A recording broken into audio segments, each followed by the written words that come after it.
बिस्मिल्लाहिर्रहमानिर्रहीम।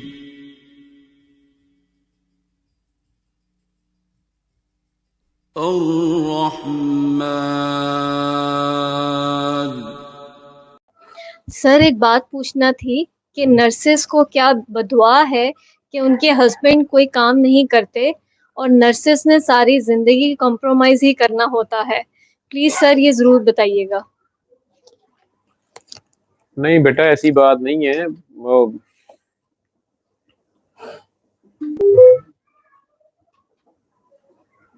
आपके सवाल में काफी नर्सेज बच्चियों का दुख जो है ना, वो पेन वो तो मैं समझता हूँ जो केसेस डील करता हूँ। लेकिन असल में बेटा बात नर्सेज की नहीं है। काकियां ये जो ज़ाहिरियत की तालीम है ये हासिल कर रही हैं, फिर साहिब रोजगार भी हो रही हैं। ज़माने की वैल्यूज इकदार तेजी से बदल रही हैं।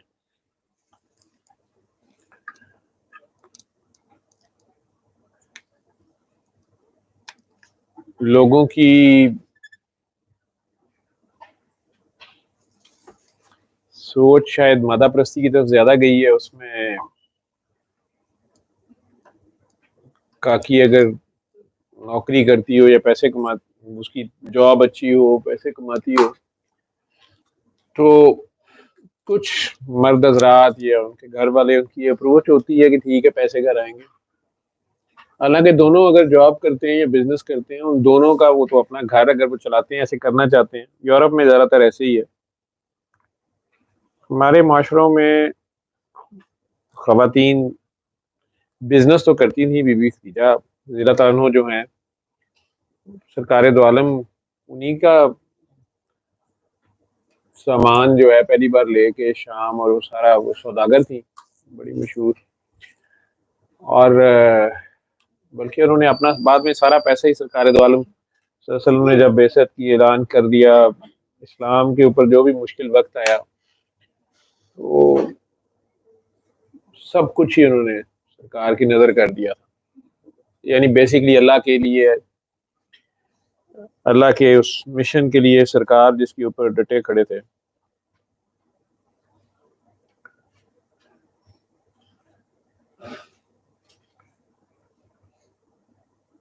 लेकिन हमारे यहाँ कुछ लोगों की सोच ऐसी है कि वो मटीरियलिस्टिक अप्रोच हो जाती है। जब मर्द मर्द नहीं रहता, उसकी सोच ये नहीं रहती। हालांकि अल्लाह ने उसको ये फजीलत अदा की है इस बात के ऊपर कि अगर वही घर का सारा खर्चा उठाता है और बेगम के पैसों के ऊपर उसकी नज़र नहीं होती। तो आप लोग बेसिकली डेस्परेट हो जाते हो, या किसी कुछ वजूहात की बना से शायद रिश्ते या उस वक्त करते हुए ये नहीं सोचते कि एक तो मैं बार बार कहता होता हूँ कि कोशिश करें। वैसे तो पता चलाना ये बहुत मुश्किल है और ये लानतें बहुत ज़्यादा हो गई हैं कि लड़का या लड़की भी अब तो नशा ना करते हो, अय्याश जानी शराबी या जवारी ना हो। कोशिश करें ये पहले पता कर लें, क्योंकि ये मर्द की, मेरे नज़दीक मर्द का ज़ाहिरी हुस्न, गोरा रंग या कुछ नहीं देखा जाता। मर्द का कैरेक्टर उसको मर्द बनाता है। तो अगर तो वो मर्द है तो उसको अपने जोरे बाजू पर ही एतमाद होगा, उसी पे भरोसा होगा, अपने अल्लाह से जुड़ा होगा, मेहनत पे बिलीव करता होगा, अपनी स्किल पे। और अपनी काकी को या अपनी बेगम को या अपने बच्चों को कोशिश उसकी होगी कि ना वो खुद ही किसी के आगे हाथ करे, ना उन्हें किसी के जेर बार करे, और उनके लिए जो कुछ भी कर सकता है वो खुद करे। हाँ, अगर काकी उसके साथ हाथ बटाती है, ये एडिशनल उसका रोल है। काकियाँ कई बार बताती नहीं है घर का बहुत कुछ। वो घर में बैठे बैठे मुख्तलिफ हुनर सीखती थी खवातीन। और आजकल तो ऑनलाइन बहुत कुछ हो सकता है, लेकिन उसमें भी अफसोस है कि ऑनलाइन आजकल मर्द भी और औरतें भी आपस में उल्टे सीधे मुआशरे ही चल रहे हैं, घर खराब हो रहे हैं। लेकिन मेरा मैसेज फिर वही है, अल्लाह। मैं कहता हूँ ना कि हम सब कहते हैं अल्लाह है, और एक दूसरे के ऊपर इस्लाम की धौंस भी डालते हैं, इसने इस्लाम की कदर नहीं की, इसने जनाब अजान में ये बोल रहा था, फलाना था, ढींगड़ा था, इसकी दाढ़ी छोटी है, इसकी नहीं है, खुद चाहे कलमा भी ना आता हो। लेकिन ये सारी बातें बाद में थी। सरकार दो आलम तो अल्लाह मनवा रहे थे, अपने साथियों को बेसिकली उस अल्लाह की बात कर रहे थे जिसका लात मनात अज़ा से कोई रिश्ता नहीं था। वो खालिक और मखलूक का फ़र्क समझा रहे थे, और मखलूक को कह रहे थे कि अपने आप को पहचानो, अपने आप से प्यार करो यार, वो तुम्हारे अंदर ही ना कहीं हो, वो तुम्हारे साथ ही है। जब तुम्हारे साथ वो है तो तुम्हें किसी का मोहताज और किसी से डरने की जरूरत नहीं होनी चाहिए, किसी का खौफ नहीं होना चाहिए, ना किसी का मोहताज होना चाहिए। ये वो असल मैसेज था, और उन्होंने वो जो अपने साथियों से मनवा लिया, उनको भी ईमान के उस दर्जे पे खड़ा कर लिया कि वो कहता ना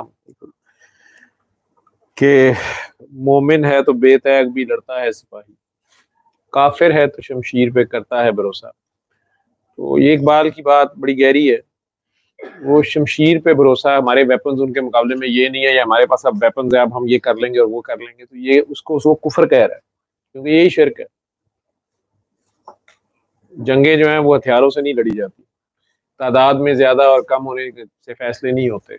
अल्लाह ने कई बार दिखा दिया कि कम तादाद वालों ने ज्यादा तादाद वालों को शिकस्त फाश दी, अगर वो हक पे डट गए। तो तेरा जो सवाल है इसने मुझे तकलीफ, हालांकि मैं ये केसेस रोज डील करता हूँ, लेकिन बेटा ये सिर्फ नर्सेज का नहीं, ये तो मेजॉरिटी वर्किंग लेडीज का, बल्कि जो ना भी वर्किंग लेडीज हो, अगर उनके माँ बाप या भाई वगैरह कोई जरा अफोर्डिंग क्लास हो तो कई बगैरत कहते हैं कि पीछे से पैसे लेके आओ। वो काकियां भी गलत हैं जो अपने मर्दों के पैसे या उधर से चीज निकाल के पीछे अगर उसकी इजाजत के बगैर कुछ भी देती है, उसकी इंफॉर्मेशन से दें अगर देना तो। और वो भी गलत हैं जिनको अगर मर्द उनके ब्लैकमेल करते हैं बच्चों की खातिर, इसी डर से कि शादी फिर दोबारा फिर क्या होगा, लाख ना हो जाए, माँ बाप को या भाइयों को तंग करती है। और ज्यादातर जितनी देर मर्जी ब्लैकमेल होती जाती है, आखिर में फिर डाइवोर्स ही होनी होती है। तो वो जिसको ये इजी मनी की आदत पड़ जाती है, बेगैरत जो हो जाता है, ये बेगैरती की निशानी होती है, ये अपनी फजीलत जो अल्लाह ने दी होती है उससे गिरने की निशानी होती है। कि मर्द जो है वो औरत को कह रहा है कि जाओ पीछे से लेके आओ, अपने माँ बाप को ब्लैकमेल करो या भाइयों को, या तुम कमाओ और मैं खाऊं। मर्द इसको कहते ही नहीं है। मर्द एक कैरेक्टर का नाम है, और कई नर्सेज बेटा बहुत खुश भी हैं, और उन्होंने बल्कि जॉब्स ही छोड़ दी। बल्कि एक काकी जी इत्तेफाक हाउस में मेरे साथ होती थी, उन्होंने शादी के बाद काम छोड़ दिया, उनके मियाँ, मैंने कह दिया कि नहीं आपने नहीं करना, मैं खुद ही कमाऊंगा। तो अचानक कोविड में उनके मियाँ की डेथ हो गई, बच्चे उनके जवान एजुकेशन ले रहे। किसी तरह रोते रोते उनका मेरा फोन आया कि सर मेरी जॉब का बंदोबस्त कर दे, मैंने सब कुछ छोड़ दिया हुआ है, कहीं जॉब मुझे मिल जाए, मैं आप बच्चे कैसे पढ़ेंगे। वो एक दो जगह मैंने कहा तो वही बात थी कि जी इन्होंने तो इतने साल काम नहीं किया, कैसे काम करेंगी। मैंने कहा कि आपने जॉब छोड़ी हुई थी तो उन्होंने मुझे कहा कि वो सैयद थे, और उन्होंने मुझे कहा था कि तुमने नहीं कमाना, मैं कमाऊंगा, मैं नहीं बर्दाश्त करूंगा कि मेरी बीवी जो है वो कहीं भी जाके नौकरी करे, तुम घर बैठो और मैं जैसे मर्जी करूं, डबल नौकरी करूं, ट्रिपल करूं, मैं इस घर को पूरा करूंगा। और वो रो रो के उनको याद कर रही थी कि सर मैंने उस दिन के बाद से घर की दहलीज भी नहीं पार की और इतना सुकून था मुझे, और वो काम करते थे। लेकिन अब ये अचानक कोविड के डेज की बात है, तो सरकार दो आलम ने उनका कहीं और से बंदोबस्त कर दिया। मेरे भी मुझे वो बार बार एक बात कही जाए कि ये सैयदजादियाँ हैं सर, मैं तो कमी कमीन हूँ, तो मुझे बस ये हो रही है कि इनकी पढ़ाई मैं इनका पूरा कर दूं, मैंने इसे कैसे करना है, मुझे कहीं जॉब दिलवा दें। मैं नहीं चाहती कि ये कोई इनकी जॉब अधूरी रह जाए या इनको कुछ करना पड़े, मैं नहीं चाहती इनका वालिद बड़ा गैरतमंद। अल्लाह ने अजीब ही कोई सिस्टम बनाया सरकार ने कि ऐसा उसका भरोसा था। मैंने कहा तुम्हें भरोसा है तो तुम फिर बैठो।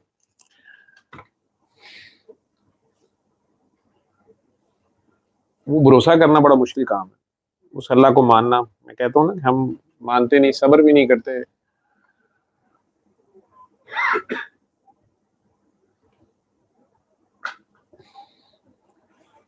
ये जनखे नुमा मर्द जो होते हैं उनका ये काम होता है।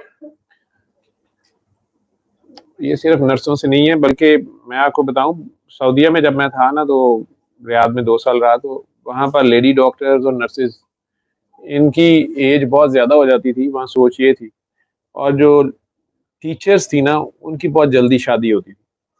तो मैंने एक बार सऊदी था, उससे मैंने बात की, वो शादी कर रहा था, तो मुझे उसने बताया। मैंने कहा यार ये लेडी डॉक्टर बहुत अच्छी, तुम लोग सऊदी हो, और ये इतनी, हमारे साथ एक कोलीग थी, तो मुझे कहा। तो फिर वो मुझे, उसने भी समझाया कुछ दूर, जो पुराने पाकिस्तानी हमारे थे, उन्होंने कहा कि जी ये लोग लेडी डॉक्टर या नर्सेज को बिल्कुल शादी नहीं करते, या बड़ी मजबूरी में करते हैं। तो लेडी टीचर्स का इसलिए यहाँ पे हाईएस्ट रेटिंग है कि वो कमाती हैं, लेकिन उनका मेल से कोई इंटरेक्शन नहीं है। तो नर्सेज और लेडी डॉक्टर्स, ये तो बेचारी यहाँ पे बूढ़ी हो जाती हैं, ये कहते हैं कि लो, ये तो मेल्स को डील करती हैं, हमने नहीं इनसे शादी की। ये भी अप्रोच है यहाँ पर। मैंने 2-3 बार, आप लोगों में से किसी ने मेरे से पूछा कि सर मैं यहाँ शादी करने लगी हूँ, मेरा पहला सवाल ही ये होता है कि वो करता क्या है, वो खुद कितना कमाता है, और ये जो तुम्हारे इर्द गिर्द चक्कर काट रहा है ना, और खाने बाग दिखा रहा है, जो तुम्हारी सैलरी है ना, ये उसकी बात हो रही है। ये बातें पहले क्लियर करो। तो वो बेचारी डेस्परेट इस सेंस में होती है कि सर भाभियां आ गई हैं, वो बर्दाश्त नहीं कर रही, मेरी एज ज्यादा हो रही है। ये सारी कहानियां हैं बेटा। मैंने आपको कहा ना कि असल इस्लाम, असल अल्लाह और नबी, उससे तो बहुत दूर आ गए हैं। जब फंस जाते हैं तो फिर अचानक वो याद आते हैं। बहुत पहले गोरों के किसी फिलोसफर ने कहा था, God is long dead. Allama Iqbal के जानने वालों में से था। तो बड़े हमारे भी यहाँ के बड़े बड़े फिलोसफर आज भी उसको कोट करते हैं। और एक बार एक बहुत बड़े स्कॉलर हैं, तो उन्होंने मुझे यही बात कही थी। मैंने मैंने कहा था, वो वहीं से यूरोप से आए थे, ब्यूरोक्रेट थे हमारे, रिटायर हो गए, तो मेरे से यही बात कर रहे थे। तो मैंने उन्हें कहा था कि सर, मुझे अफसोस से कहना पड़ता है कि मुझे रिसेंटली पता चला, आप लोगों के साथ बैठ के, पाकिस्तान की सिविल और मिलिट्री ब्यूरोक्रेसी के कुछ लोगों के साथ बैठ के, कि आप लोग भी इस बात को बड़ा अप्रिशिएट करते हैं, और आपकी ट्रेनिंग या गोरा जाते हुए उस कोर्स में ये शामिल कर गया कि वो रिलीजन को चैलेंज कर गया। और आप में से बहुत कम लोग हैं जो इस बात को चैलेंज करने पे या निगेट करने पे तैयार होते हैं, बल्कि इसको, ये मॉडर्निज्म की निशानी है। तो आपने भी कोट किया कि आप इसके बारे में क्या कहते हैं, देखें वो तो इतने साल पहले तरक्की पा गए। कहते हैं डॉक्टर साहब मुझे इस बात का जवाब दें। मैंने कहा था, वो भी डॉक्टर थे, डॉक्टरी छोड़ के उन्होंने भी सीएसएस किया हुआ था। तो मैं कहा डॉक्टर साहब, गॉड इज नॉट डेड। उसने लिख तो दिया, God is long dead, actually it's the people who are long dead, and their God is also dead, but Allah is there. Sorry, हाँ, we we killed him। हाँ, वो पूरा coat करें तो फिर समझे ना। बहरहाल, मैंने तो उन्हें आगे से जवाब दिया। तो मुझे कहते हैं डॉक्टर साहब, आप जिंदगी में वक्त निकाल के एक बार जरूर यूरोप अमेरिका जाइएगा, तो आपको जहनी बलूगत हासिल होगी।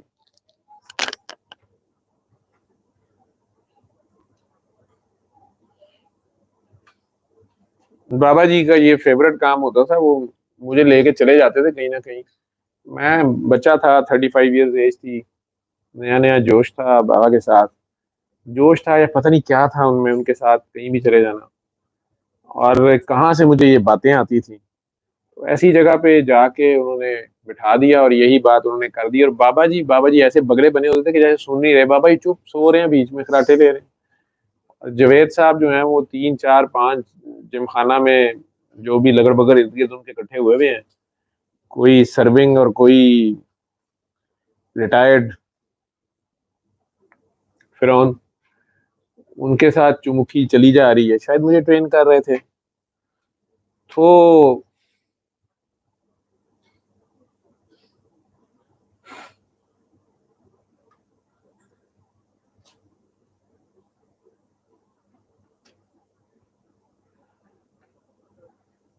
हम में से कोई भी लोग जिन तक कुरान और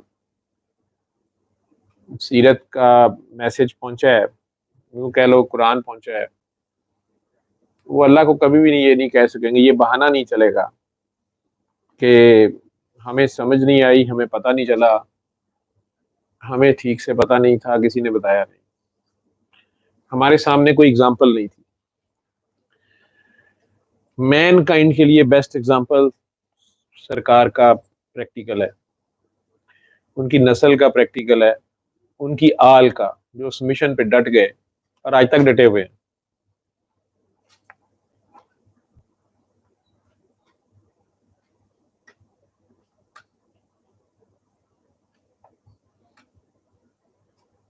नहीं तो इसी तरह के जनखे पैदा होते हैं जो काकियों की कमाई खाते हैं, वीडियो बना के एक दूसरे को ब्लैकमेल करते हैं, ना माँ की इज्जत जानते हैं, ना बहन की, ना बेटी की।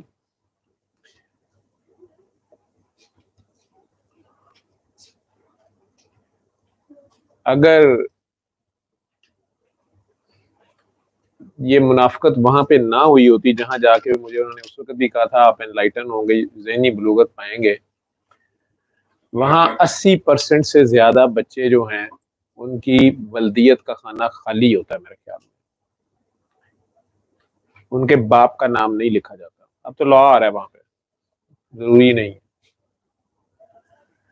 और अब होमोसेक्सुअलिटी वहां पर लीगलाइज है, ये ट्रांसजेंडर, ये सारे ड्रामे, वो उस न्यूक्लियस से, उस बात मजहब की थी नहीं, इखलाकियात की थी, मैनर्स की थी। बाकी गिरने की बात है, तो आप जितना मर्जी गिर जाएं, लेकिन ऐसने तकवीम अंधों के सामने भी वो मिसाल जो है ना, वो रोज़े रोशन की तरह वो चमकती रहेगी। आप असफला साफलीन की तरफ चल पड़े तो चल पड़े, पताल की गहराइयों तक जाएं,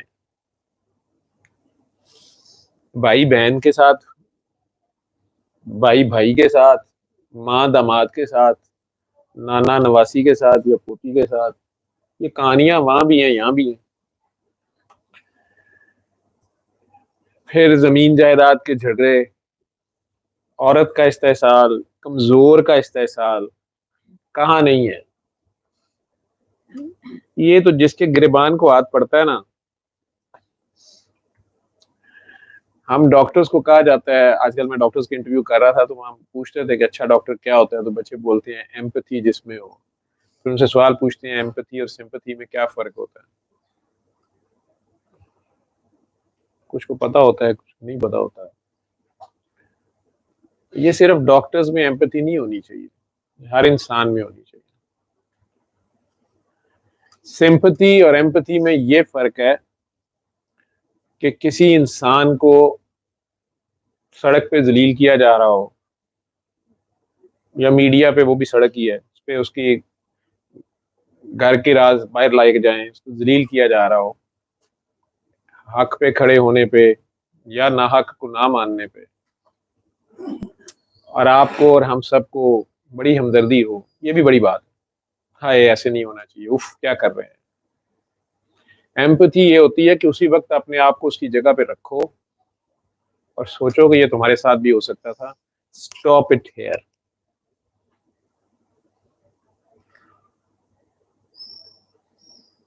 ये जो यूनिवर्स है ये बहुत जालिम है। मुझे बताने की जरूरत नहीं है, आप लोग मेरे से ज्यादा समझदार हैं। इसमें जो अमल करते हो ना वो इको वापस आती है, उसकी टकरा के आता जरूर है। तुम्हारी 7 नस्लों का हिसाब देना पड़ता है। उस वक्त हम जैसे सूडो फिलोसफर ये बातें करते नजर आते हैं, नहीं तो इस बच्चे का क्या कसूर है? God is long dead. God को इससे क्या है? गॉड कुछ नहीं कर रहा। जो तुम्हारे दादे ने, जो तुम्हारे परदादे ने लिखा था वो भुगत रहे हो। जब उसने किसी की बच्ची को, किसी के बेटे को सरे बाजार रुसवा किया था, नचाया था या बेगुनाह कत्ल किया था, उस सारे का वापस एको आ रहा है। फिलहाल अल्लाह तो अभी बीच में इंटरवेन कर ही नहीं रहा। हाँ, किसी मजलूम की आह निकल गई, कोई अदल पुकार उठा, किसी मजलूम ने सदा लगा दी। करता सब खुद है वो मजबूर नहीं है, अंधा भी नहीं है, जालिम भी नहीं है। अगर हमारी माएँ तड़प रही हैं वो तो 70 माओं से ज्यादा तड़पता है। लेकिन उसका खेल समझना बहुत मुश्किल है। उसको पहचानो, असल खेल है उसको पहचानो। वो तुम्हारे पास, आस, अंदर, बाहर, घर बार, हर तरफ मौजूद है।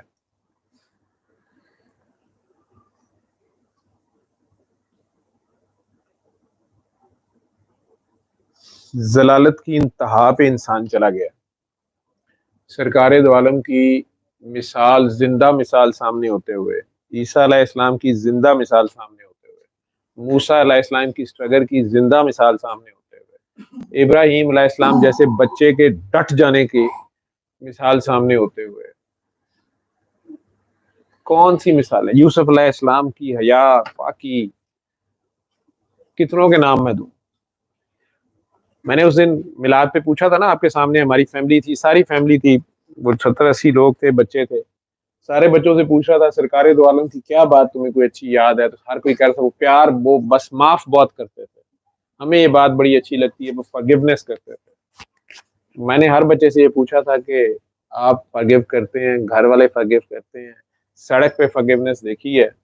हर बच्चे को ये बात बहुत अच्छी लग रही थी और वो उनकी बात को कोट कर रहा था कि ये कुछ बहुत बड़ा उनका अमल है जो कि मतलब प्रैक्टिस ही नहीं किया जा सकता। कोई इतनी बड़ी बात है,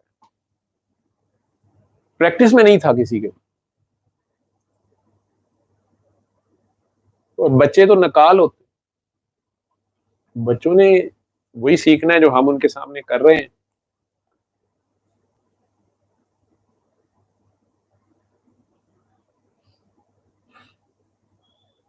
जिस बेशर्मी और ढिठाई साथ हजरत इंसान इस जमीन पे दंदना रहा है और दिन ब दिन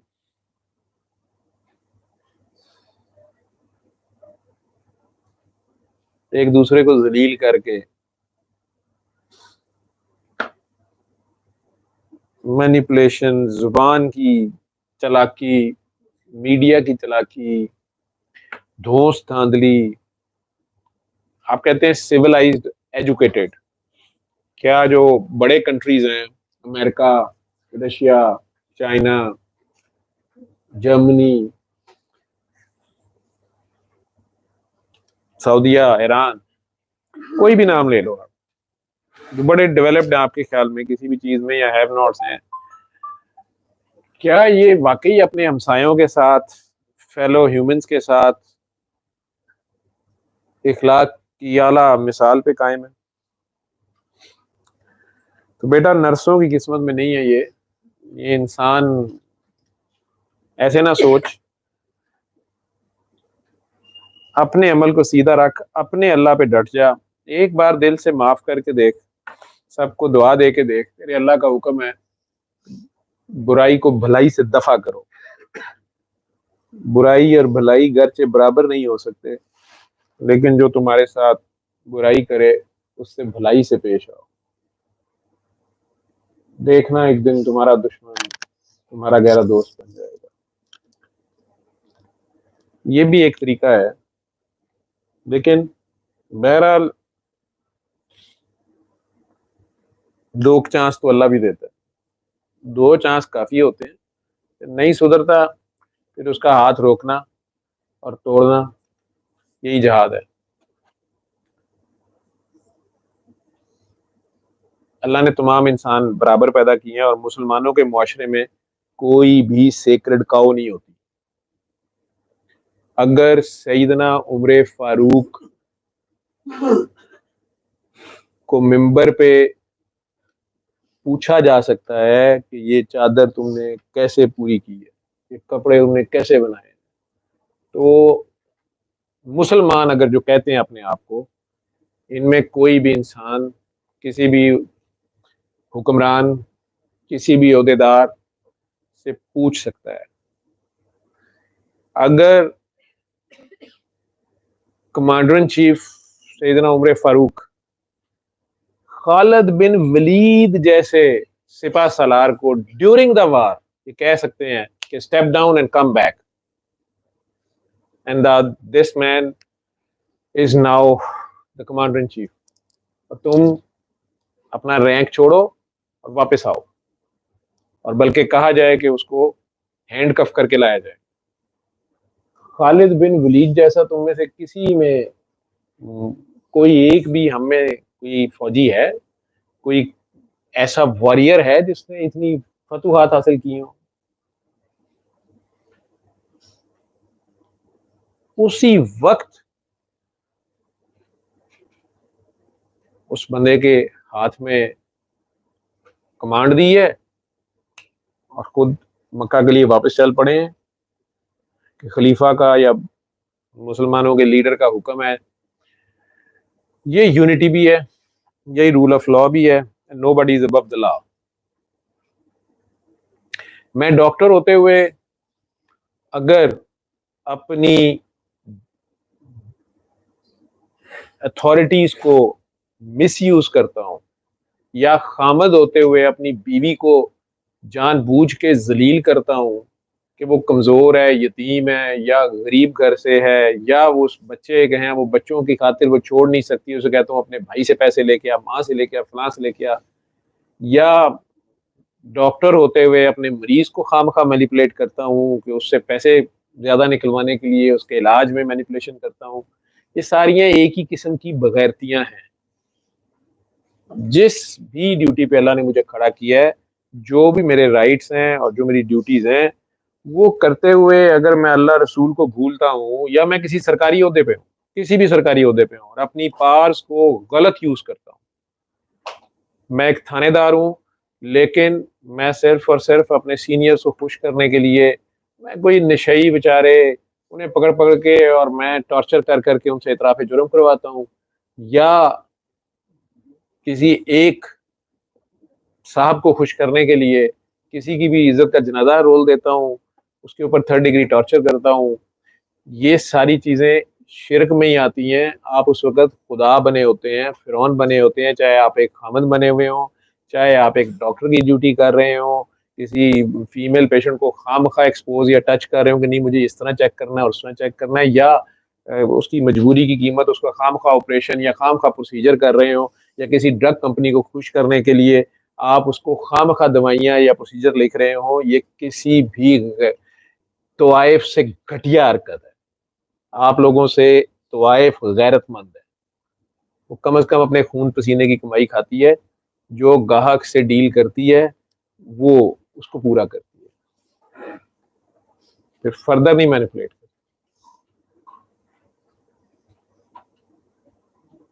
या यूं कह लो कि ये भी नाच ही है, तुम लोग भी कोई नोट के ऊपर, कोई वोट के ऊपर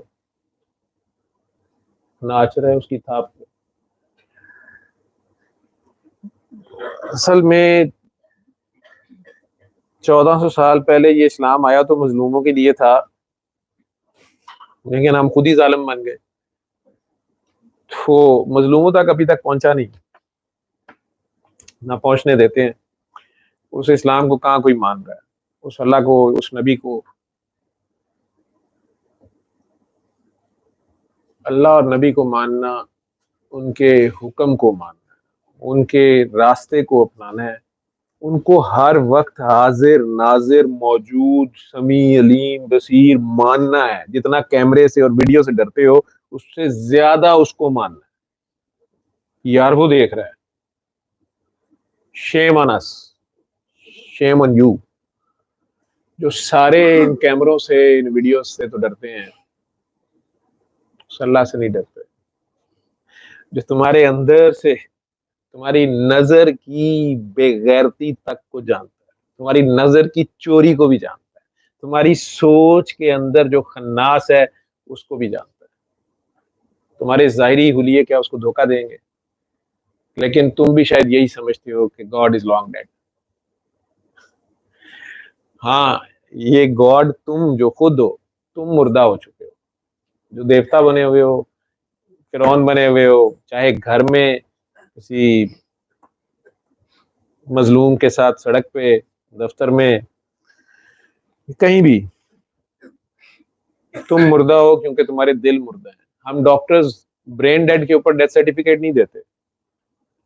ब्रेन डेड पेशेंट वेंटिलेटर पर पड़ा रहता है अगर उसका हार्ट चल रहा हो, पूरी दुनिया का रूल है।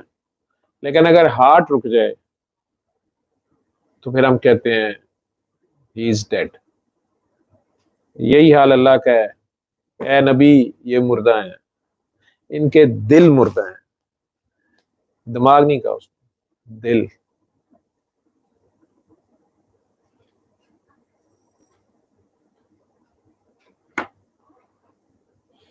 तो काफी सोहनी हिम्मत ना हार, जलील हम लोग खुद भी अपने आप को कराते हैं। अपनी कीमत छोटी ना लगाया करो, उस अल्लाह पे खड़े हुआ करो, शुरू से खुददारी में रहा करो।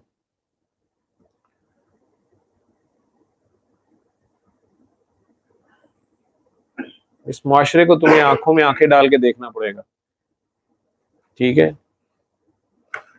अगर अपने अल्लाह और उसके रसूल के ऊपर डट जाओगे, ये बात याद रखोगे कि अल्लाह है ना, अल्लाह है ना, ठीक है, तो फिर तुम अकेले भी रह जाओ तो घबराना ना। मारे गए इनके हाथों तो शहीद, बच गए तो गाजी, ठीक है, नहीं तो कल्ले नमाजी, ठीक है।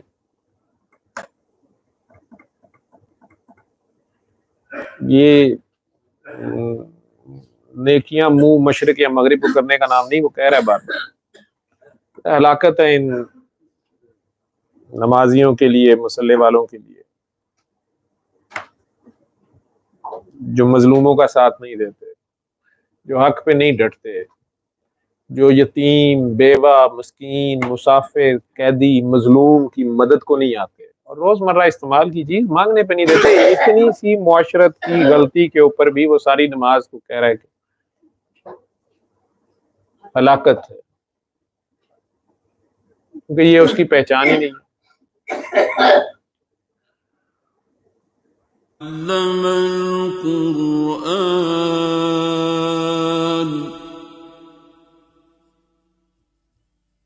खलक़ल इंसान